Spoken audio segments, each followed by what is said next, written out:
Morning, ladies and gentlemen. Welcome back along to another episode of The Young Farmer. My name is Andy, as always, and today you join me on something a little bit different. We're kind of in crisis mode, really. Just get out here and have a bit of a walk. This is a field of rye. Now, this was fully grown with the intention of harvesting it and then selling the seed off there and baling the straw. However, it's been such a weird season. The estate weren't able to get their harvesting done, as we know, so they were relying on contractors, one of which wasn't able to get this done in time, and then it got wet and damp, and the moisture soared, never really dried out again properly, and even right now it's just not in a great place there. They're starting to, some of the seeds are actually starting to, some of the grain is actually starting to sprout again, so ultimately from a seed standpoint it's not very good at all there. So we took the decision, because there is still quite a bit of fodder on here and quite a bit of straw on the field. We took the decision to come on in and we're going to bale it up, we're going to wrap it, and then we're going to sell this whole crop silage there.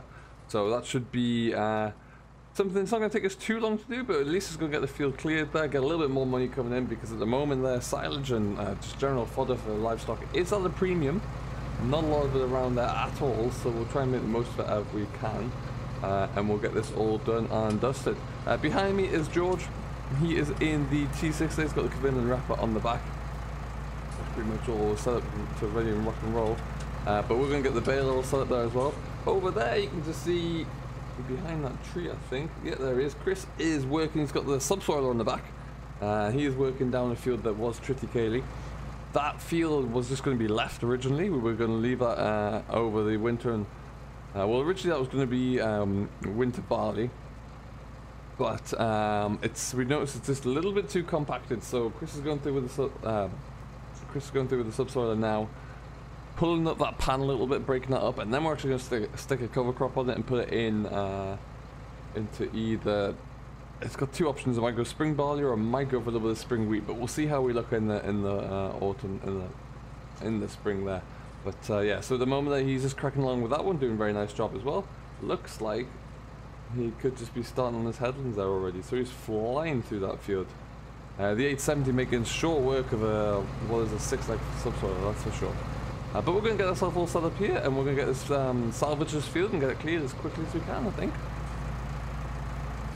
Okay, so I think we're all good to go. I certainly am. At least I'm going to start by taking this inside headland out first, I think. See how I'm here, and then we'll just work away. And we haven't got a rake, remember. We did lease a rake that we returned, so we don't have that one all geared up there. So we'll have to figure out what's going on with that over the winter there, but we don't need one quite yet.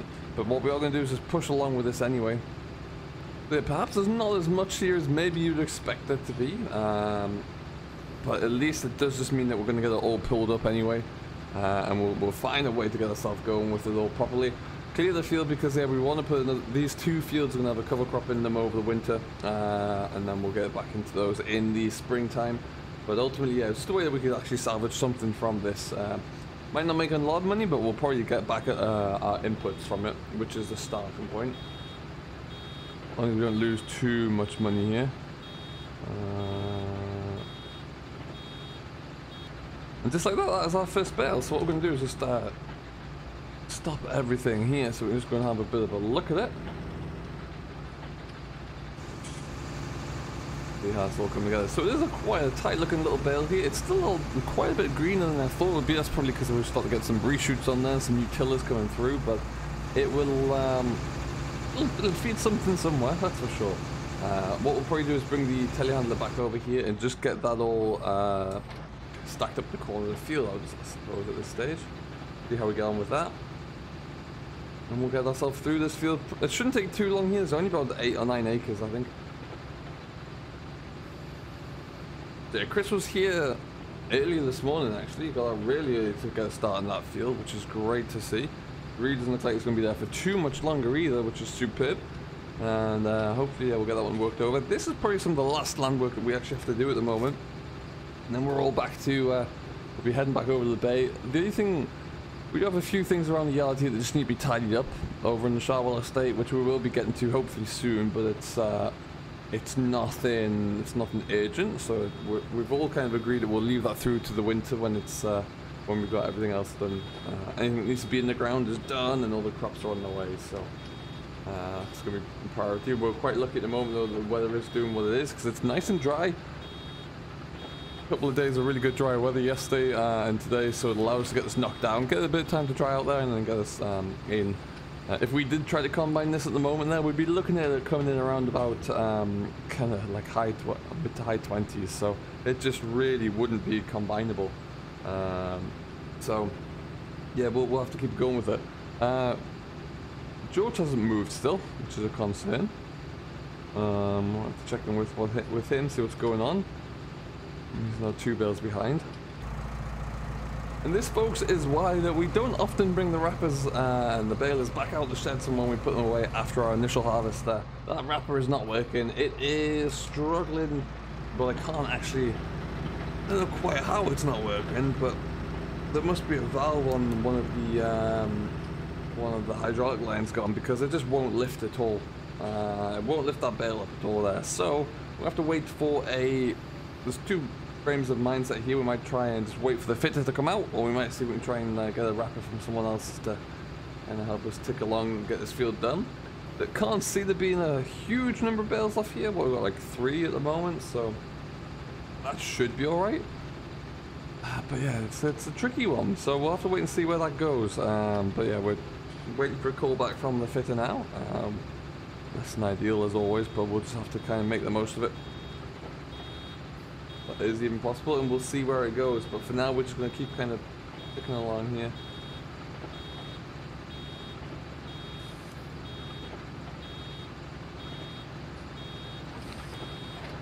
A bale out of the way there. That's annoying. It's a brand new bale this season, so it must just be like a teething issues. It's only done a couple of, what's it done? About 500 bales, I think. Not too many at all. We did get it halfway through the season though. But it's not going to stop me. I want to get this all baled up anyway. We can always wrap it if it's and get kind of caught up to speed there. But yeah, we want to make sure that we get this all into a bale at least anyway. So that'll help us. You can see there's still quite a bit of stubble on the deck here. We did cut it a little bit higher than you would normally cut silage, for example. A couple of reasons behind that. One, we want to leave a little bit of coverage here because, like I say, I'm just drilling straight into a cover crop anyway. And leave a little bit of organic matter here on the deck. And then the second reason was that it's a little bit stonier ground around here. And having not had the luxury of a roller going over or anything like that there, we didn't particularly... I didn't really want to risk the mowers when I came up yesterday. Like I say, particularly because they were just coming out of the shed for this one last job here, so I don't really want to bring them out there and then flank them off a few hidden stones. So we'll see. Moving forward, at least we'll know what this field looks like, and when we work it over there and put crop in, we'll be able to see. We'll be able to see if there's areas of any kind of noticeable rocks that we need to shift. But yeah, when you're in a field for the first time, you tend to be a little bit wary of what lies beneath it, or certainly I am. That's for sure.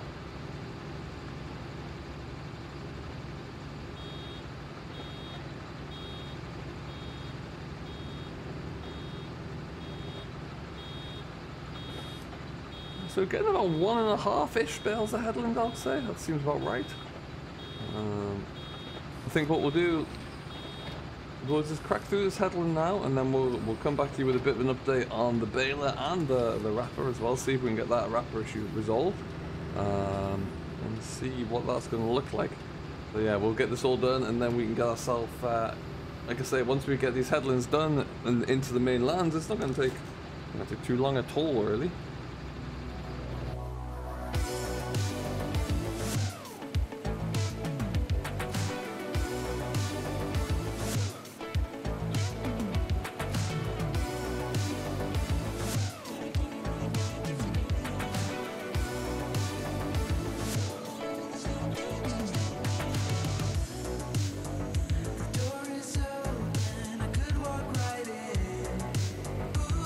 But it's so much harder than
Alright folks, well we've just about got the headlands done. I'm just on the last one really, a few little bits to tidy up here and there, but we'll get that all done. I do believe on the other side of the hedge Chris is just having his like late breakfast really. And then he's heading down to the bay. George here is waiting to see if I gave the fit at George's number so we can get in touch with him. But it doesn't look promising for that, so we may have to find another wrapper for that one just to get this done today. But we'll see. All if buts and maybes really at this point. And what I'm hoping for is anyway, I'm going to continue baling. I want to get this all baled up in that case, and at least if we get it all wrapped, it's kind of all done and dusted. But we'll see how that goes and see what progress we make moving forward with that one, I should guess. Otherwise, everything else is looking pretty good. Making good progress with the baler. The baler's singing along actually, which is good. It should do it. Only just got worn in though, kind of broken in over the summer. So yeah, that's looking good. And now let's get this little bit of the gateway done. We're just going to go and head over and start to get some of the lands done here. Come back over, get that bit.